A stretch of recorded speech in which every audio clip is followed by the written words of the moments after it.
Let's talk about female empowerment because this is really like a hot topic right now. And I think you can tell me a lot about it.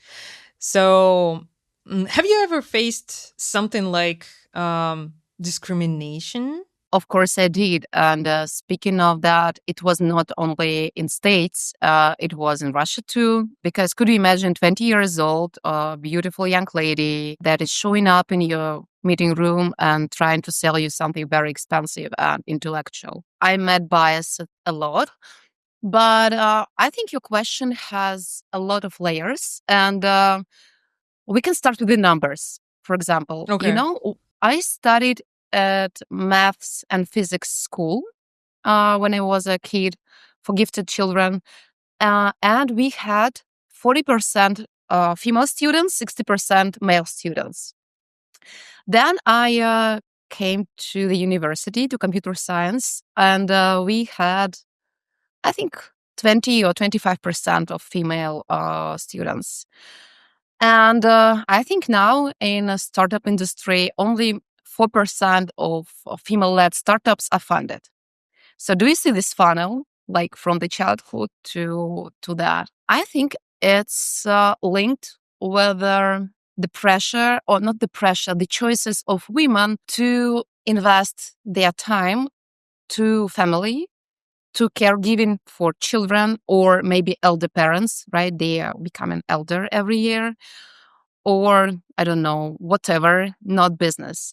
And from the one side, it's their choice. On the other side, it's cultural and like natural, right? Like we are animals. And as an animal or as a Homo sapiens, we were responsible for doing that for family strategy. What about women now? So 4% of startups are funded, and I think around roughly 10% of the companies have female, I don't know, executives or C-level women. Of course, we are the minority. Oh, I love the metaphor. We start marathon with men, the same line, the same, maybe intellectual power or, I don't know, resources. But women have a heavy backpack of other responsibilities. So this is the reason we can stop or we can, step off the road on to not to be represented in business. So as much as men can. But now I'm so happy to share that here in California, I feel much more confident about being a woman because I think here we have a huge diversity, right? From nationalities, languages, accents, sex, or gender. And smart people choose their partners or, I don't know, clients, not based on these parameters, based on intelligence or intellectual abilities. And this is, I feel so optimistic, about that. We all have the stereotypic thinking, right? So because Of course. our brain is pretty lazy. Yeah. It tries to save the energy and to use your previous experience to describe the current situation. So if you had a bad experience with a blonde Eastern European lady, and she was stupid and I don't know irresponsible in some way. So yeah, your brain will tell you stop away or don't deal with this blonde Eastern European lady. But it's not true. You should just estimate the person. Yeah, that's like the same topic that we were talking about with my therapist 1 hour ago. What? So Literally. tell me what she told you.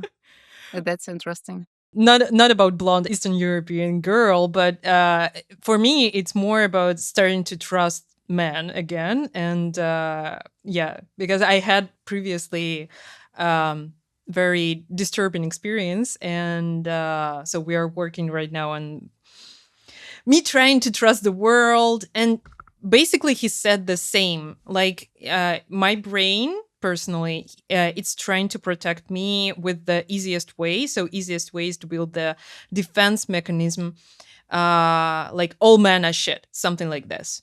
So don't deal with them at all. But that's not true because not all men are shit. And so we are working on this. No woman, no crime. Yeah. So Yes. yeah. But I think that female leaders are really cool because as a minority, they try to support each other. I think it's more international culture than Eastern European culture when the competition for a man or for a business or for a sweet pie is communicating in media and wherever. I think that female leaders support each other much more than, for example, men and women. I have my personal statistics about that. For example, I asked my male friend and female friend with the same question. And the female friend started to help me at the same time. And male asked me a lot of questions, started to make me, to regret or to overthink the situation. And oh no, forget it. Just forget about it. Thank you so much for your help. I think it's cool when you can share connections or interests. You can share resources. I don't know, money, venue, something else, and very important to provide the emotional support. And I think women and women will understand each other better. Yeah, I agree. And I wanted to add that female friendship, it's based on resources. It's more strong and more fulfilling for each participant of this friendship than male friendship. And speaking about the epidemic of male loneliness that we have right now, it's not about male loneliness. It's more about that men, they just don't know how to be friends. So yeah, I believe in friendship within the women's circle, female circle. And I think that I don't know where would have I been if there were no my female friends. And I think that you have something the same. Like, yeah, they are our power charger, something like this. I agree. And at least they can drink a glass of wine with you and say, Christine, everything is okay. They are stupid. They are not for you. You're the best. Mwah. At least, of Yeah. course, I'm joking, but this is also important, like to be surrounded the people you're on the same page. And here in California, we have a lot of women who are entrepreneurs, VC investors, or I don't know, tech executives, and that's so cool that you could be, emotionally and like with your professional background and your goals on the same page with them. So yeah, that's amazing. Very quick question, just to say yes or no. Is it really hard to be a woman in tech? I think yes. I think it's difficult. Yes. So, do you think that if you were a man, it would have been easier for you to walk in your shoes now, like walk your career journey? Oh my God, what questions do you ask? I'm Yes, sorry. I think yes. Again, yes. I think yes. On the one hand, on the Okay. other hand, but you ask just yes or no, so it's yes. Yeah, continue. Please elaborate if you want to, if you feel like it. I feel that there is the one difference between women and men, that women are more about empathy, sympathy, and caring about people. I think intellectually, the speed of thinking, their problem-solving skills, negotiation skills, whatever, they could be the same. But when your company is like 100 people, you should have a female executive because you have a lot of people and you're responsible not only for payrolls or, for taxes and technical stuff, you're responsible for humans. And from this perspective, women are more successful. But speaking of the speed, the aggressive building of something, the self-estimation, man has higher self-estimation than women, of course. It's much easier to be a man. I think it's good idea to have, for example, male and female co-founders together so they can combine, this different attitudes or different ways of making business. Yeah, I agree. Especially if a male co-founder would listen to a female, because a female would listen for sure. we listen from like we listen to everybody and then make a decision. Sometimes it's not working, but most often, yeah. I agree with you, and I think it's a good advice, to start the connection, to ask questions, and to listen. And this is one of my, I think, manager skills that I try to use every day. Every negotiation, every meeting, I don't know, the situation in the team, I start listening. And it was difficult to me because when I was younger, I loved, to shine on the stage and to talk or to present something because it was my responsibility in the agencies. But now I've recently realized that listening is essential. And yes, you're right. I think women are much more good listeners. What would you recommend to a young woman who wants to break into tech now? So, like from your perspective, from your stage now. Can I clarify the question? We are talking about the corporate career or entrepreneurship or both or what? I'm talking more about women in STEM, not specifying if she's going to be a corporate employee or going to start her own business. It's more about this thing that some people think that women are not born to be into tech stuff. Oh, You yeah. know. I've heard a lot about that. My teacher of physics told me when I was 14, Christine, women could be just two types, beautifully silly or terribly stupid. And what? How could you tell me so? No, no, no. And another point was that women could be genius in physics.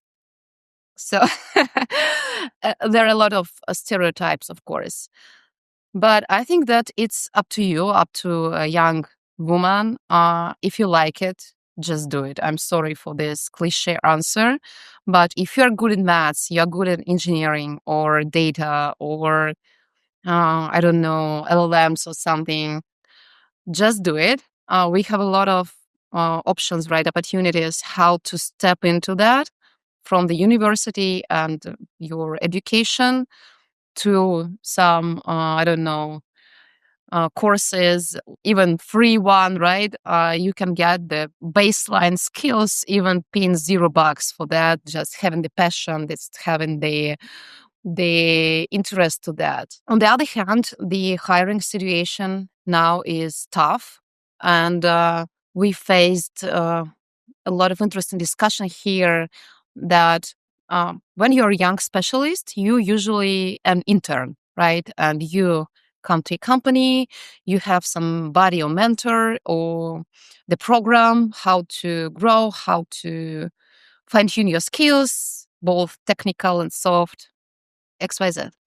But now, when artificial intelligence is much better than any, for example, intern or junior engineer or, I don't know, front end developer, it's tough because we will see the gap, between the experienced people with the um, amazing background and expertise and we will not have the middle because no interns. And so what should we do?